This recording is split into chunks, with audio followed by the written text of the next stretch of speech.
ఇది శ్రీలంకలో కొన్న ఎలిఫెంట్ అండి. సింగిల్ ఫుడ్ ఇది. దీనికి ఇంకొక చిన్న ఎలిఫెంట్ మార్బల్ది, దానికి మనీ ప్లాంట్ ఇలా పెట్టానండి. చూసేదానికి ఫారెస్ట్ లాగా ఉండాలని. ఇవి కూడా నీళ్ళు 10 డేస్కి ఒకసారి మారిస్తే సరిపోతుంది.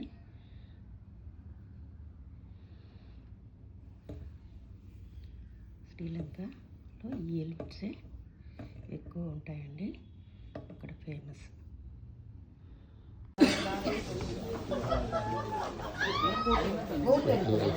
One second. Sorry.